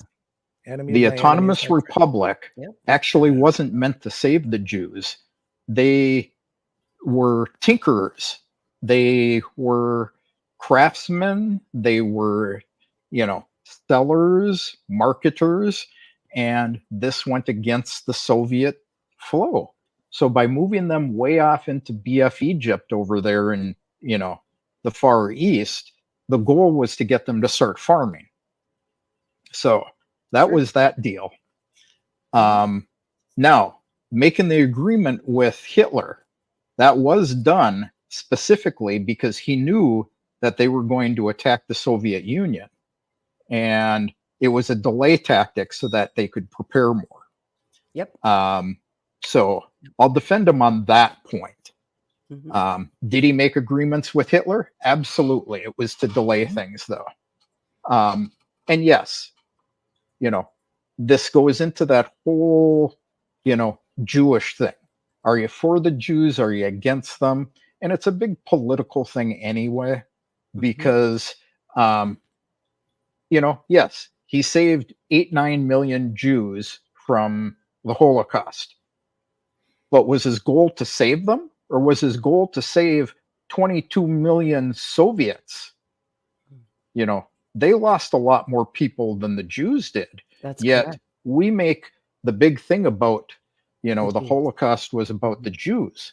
Right. Hey, a lot Everyone of Soviets forgets lost their about lives. the 20 million other Soviets who lost their lives in that war. Exactly. And Yeah. they were sent to concentration camps as well. Yes. So it's like you say, Rick, ultimately it's all governments and politics. You get to the people like us, and that's what matters. Yeah. I agree with that. And, and it gets really complicated because you have a lot of Palestinians dying too, right? So, well, you have to protect the Palestinians. But what about the Jewish state? Well, if they pull the funding for military aid to Israel, well, then the anti-Jewish forces there will just roll right over Israel and exterminate them. And it can go the other way too. And we're witnessing that on the other side. So it's like, this is crazy on either side. You can't really win. They talk about Nuremberg 2.0 because of the pandemic and the crimes against humanity that way. Well, I'll tell you, I think there might be a Nuremberg 2.0 at the end of all this because of the war crimes we're seeing on all sides. All sides. And you might have to, somebody, a third party, I don't know who, because it seems like everybody's going to be guilty at the end of this, but somebody should be dragging all these people in front of a trial at the end of this and holding them accountable for their war crimes. But who's going to do that when everybody's picking a side? Well, unfortunately, it seems like history repeating itself in this way too. The victor gets to write the history. That's a dangerous thing. Absolutely. And one last thing I wanted to touch on. We grew up, the United States won World War II. Of course we did. in Europe, huh? Well, if you fell asleep in history class, or depending on what they taught you in history class, that's the version of events that most Americans and Brits and probably Canadians believe is true. I just saw this report come across. This was just filed today, actually, by Voice of America. And oddly enough, it's about Galicia. We were just talking about the events of, the Ukrainian nationalists, the pogroms in that very land where all that occurred. This report just came across the wire, and I'm going to play it for you right now. To all the members of the Drohobych, Borislav, Truskowitz communities. The fall of 2019. This amateur footage captures a historic moment. David Avigdor, a rabbi from New Haven, Connecticut, enters the Choral Synagogue, a place of worship his grandfather, chief rabbi of Drohobych Yaakov Avigdor, exited 80 years before. It was an honor not only to the Avigdor family who survived the Holocaust, but to all those we remember today. 7 young Hasidim from Kyiv in the U.S. accompanied Rabbi Avigdor during his visit. Drohobych, a town in western Ukraine, was one of the Jewish centers of Galicia before World War II. Yaakov Avigdor held his final service here on Yom Kippur in September 1939. shortly after the start of the war. In recent years, Drohobych resident Leonid Goldberg has seen war up close both in Israel and Ukraine. He came under fire in 2019 when visiting his friends in southern Israel and had to hide in a mamad, a reinforced security room inside the apartment. In 2023, Russian rockets hit his hometown in Ukraine.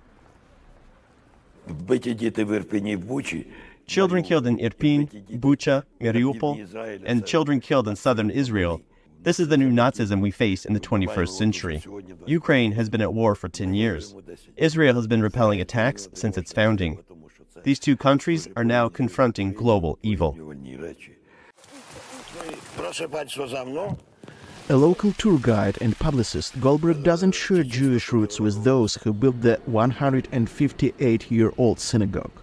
His father hailed from Kharkiv and his mother from Donetsk. The family moved to Drohobych during Soviet times. Most native Drohobych Jews were killed during the Holocaust, and today Goldberg is doing what he can to preserve the region's unique historical heritage. The last pre-war Jew of Drohobych died in 2015. It was Alfred Schreier, an outstanding musician and incredibly cultured man. Маленька міщина, де моя єдина кохала мене.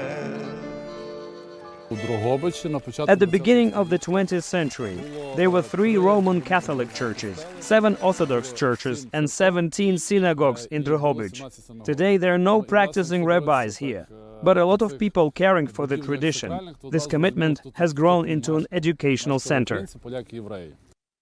In 2022, Yurkevich found himself defending Ukraine in the east. He remembers a friend from synagogue, helping however he could. He always passes a lot of matzah to the front line.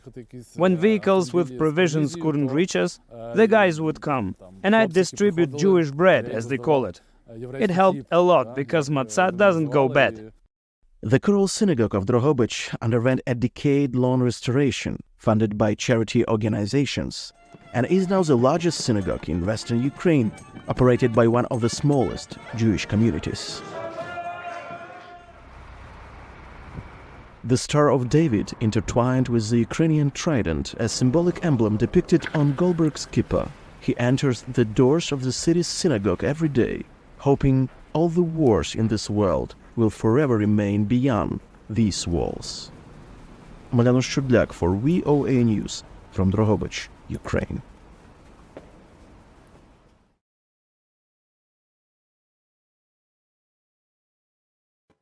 I'm sure you had some thoughts on that, Kevin. Go ahead. Well, you know, the rabbi had it right. Ukraine's been at war for the last 10 years. Yes. So at least he's honest about that. Is that the only honest thing you heard in that report? You know, I'll say this. You know, we hear about the Ukrainian Nazis, and this is propaganda on the other side now. Yes, there are Nazis in Ukraine. You know, there's Nazis in the United States for that matter. The problem of Nazism in Ukraine isn't as big as the Russian press would make it out to be. Yes, they have it. It tends to be the Galicia end of Ukraine, you know, the Banderites. But in general, when we talk to our friends there isn't that big of an issue with Nazis in most of Ukraine. So, you know, again, it's propaganda. And this is what people need to understand is, you know, talk to people wherever you're, you know, considering what you're considering. And if you can't talk to people there, talk to people who can talk to people there. You know, there's bad things going on by the Ukrainians against the Western Ukrainians. Absolutely. Have been for years. You know, did Western Ukrainians take up arms against Eastern Ukrainians? Absolutely. Did Crimea vote to leave Ukraine? Yes. You know, it isn't as clear of a picture as people tend to make it. It isn't a black and white thing. It is Never extremely complex history. You know, I've dug deep into it. It fascinates me. And yeah, I think that the history is important to remember, to understand, and we've tried our best to educate, to unravel that history, especially for people like us in the West who we just weren't taught this stuff in the United States. I don't know what they teach in Canada, but it's probably a lot like what we learned here. A lot of it depends on where you went to school, what you were taught. And looks like Rick has a video clip queued up there of, is that Stu Peters? That's Stu Peters. Oh, yay. Let's talk about Stu Peters.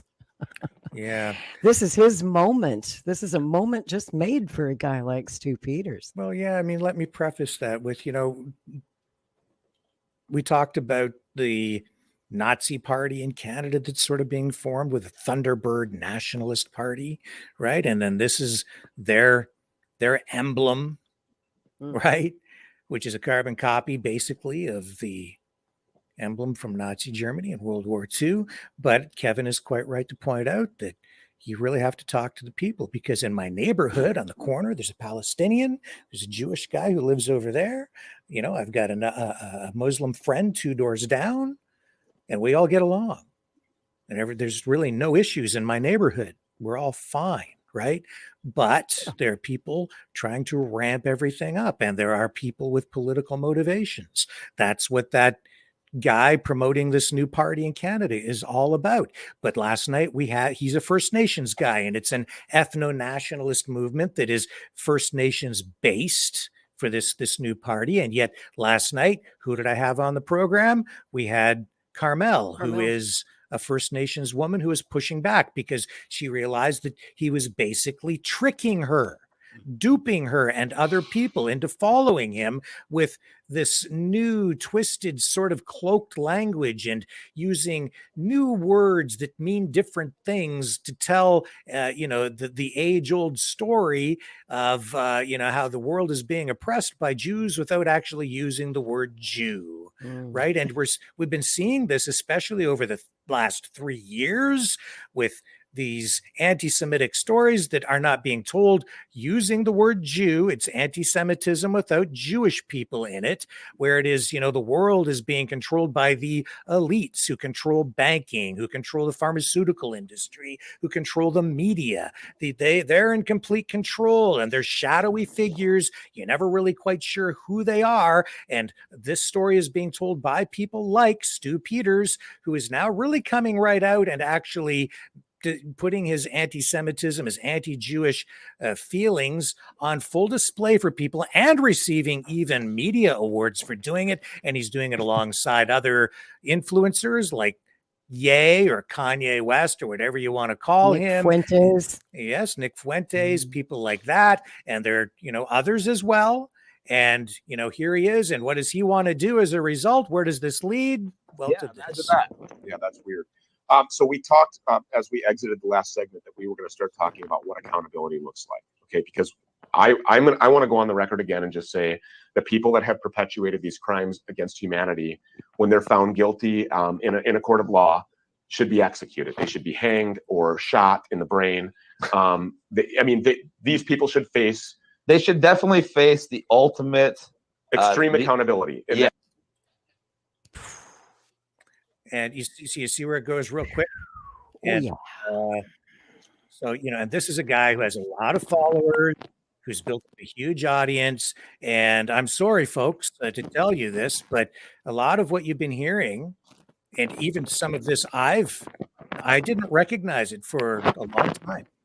But they're pulling people down into that rabbit hole, which is, it's been an indoctrination leading to this moment, where they're now pivoting and taking the masks off and saying, look, we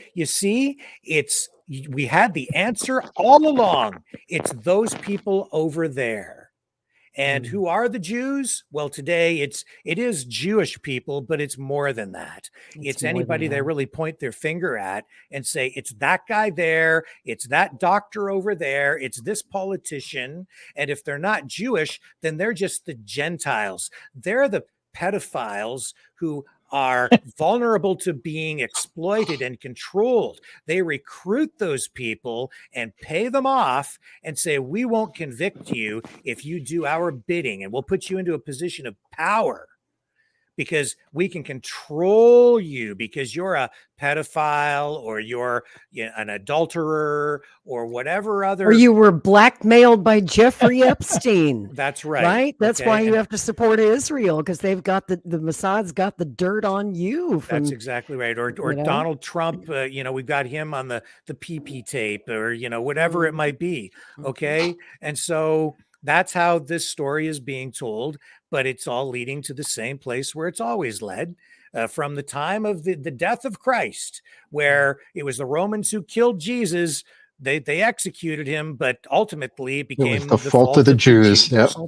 Okay, so this goes back over time, and we need to be very careful about it because this really is history repeating itself again. Oh, and it's even weirder this time because I've seen, Rick, and I won't name names, but I've seen several left-wing socialist accounts, even friends of mine, since this war started, retweeting the likes of Stu Peters, retweeting the likes of Nick Fuentes, and going, yeah, what he said, absolutely.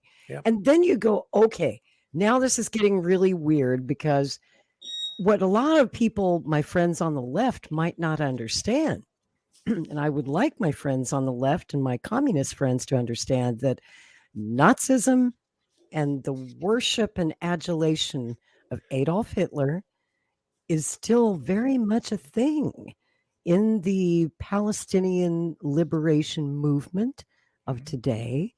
I'm going to show you something here that might just open your eyes. There is a line of clothing stores, I kid you not, in Gaza City, called Hitler. There's a Hitler 1 and a Hitler 2 because they're so popular. They've got 2 stores in the city of Gaza. Now, considering the bombing campaign and the airstrikes, I don't know if these stores are still standing right now or if they're open or closed or a pile of rubble, but it's a thing in Arab culture, and it's not just in Palestine, it's all throughout the Arab world. They call it Hitler chic, and a lot of the fashionable young men today are really into it. And I'm gonna show you the clothing store in Gaza. Take a look at this, guys. This is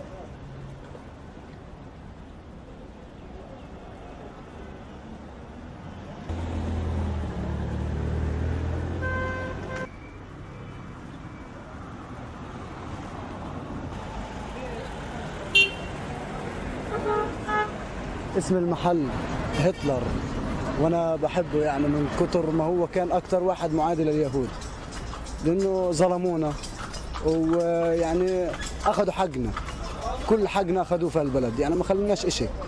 يعني احنا الحين بس نروح نموت احسن، احنا عايشين من قلة الموت. وعجبني كمان يعني اللبس، هو احلى حاجة فيه اللبس، والاسم يعني تبعه روعة. لا مكشف.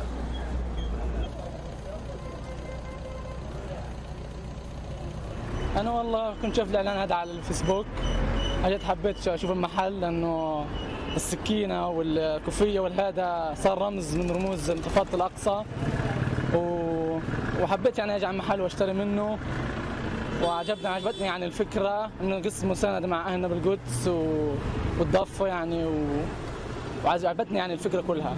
أنا مارق بدي أشتري أواعي، فلفت انتباهي المحل انه بيعبر عن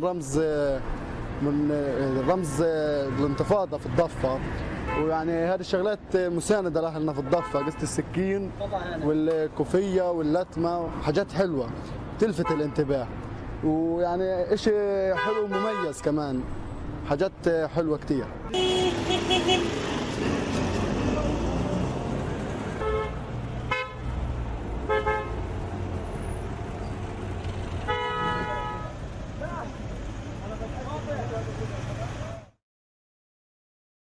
From a few years back, I should tell you. You probably figured that out by now. And this is in no way to diminish the pain, the suffering of Gaza, of the innocent civilians in Gaza who've suffered these airstrikes now for 3 weeks, almost a month. It's But I'm brings up in no way questions for me, minimizing though. that. Your question is? It brings up questions for me. Yeah. We hear about the poor Palestinians who don't have jobs, only a very select few are allowed to go to Israel to work and earn money. Everybody else is dying. Who has the money to buy this stuff? And I'm going to couple that with something that Arkady told me a couple of weeks ago when we were talking about Israel and Palestine. He said, Israelis go to Gaza City to buy stuff all the time. So who's buying this? That's a good question. Are they locals or are they tourists? Maybe from Egypt or wealthier countries who are on a tour.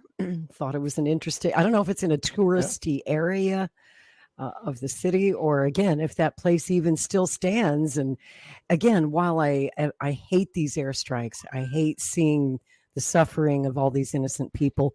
Honestly, if they hit that store right there, you'd be okay with it? I'd be okay with that one store being destroyed, yeah. And maybe its sister store, Hitler too. Give me a break. There's a lot more to be said. I could go much deeper on the history of that subject, but we'll save that for another time because we are, in fact, unfortunately, out of time. But man, this has been a really interesting conversation. I want to remind people, he who forgets history is doomed to relive it. Exactly. So when people tell you history doesn't matter, it matters. That's right. That's why this show was so important for me to do tonight. And you've had, well, since you two are the strange ones, I must be the bedfellow. Cute. But Rick had, Bitcoin Bob. I kind of like Bitcoin Bob. Did you? But I think next week you need to have an Illuminati conspiracist on. We haven't heard from them in this whole deal. Yeah, Rick knows a few of those guys. I'm sure he can find somebody. Yeah, there you go. Sometimes I watch Maverick News and I go, Rick, where do you find these people? I wonder this all the time. Where do you find these people, man? They find me, guys. They find me. I knew it. And see, we find each other. That's how we found Kevin Michelizzi. And I hope, folks, that if you're not already watching his channel, he has an excellent channel called American in Crimea. And also the InfoWars. Is it InfoWars Press? Is your other channel? Press, yeah. Yeah, and they're all just part of the Maverick News Network. I hope you'll go subscribe to his channels. You'll see a lot of great stuff on there. He's done a whole series about the history of the Soviet Union that I think you'll love. But we are out of time. Folks, thank you so much for watching Strange Bedfellows, and we'll see you back here next Saturday night. Good night and peace.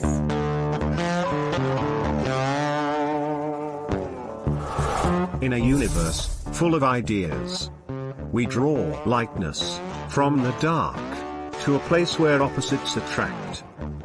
Right meets left, positive touches negative, sparking an explosion of truth. Because politics makes strange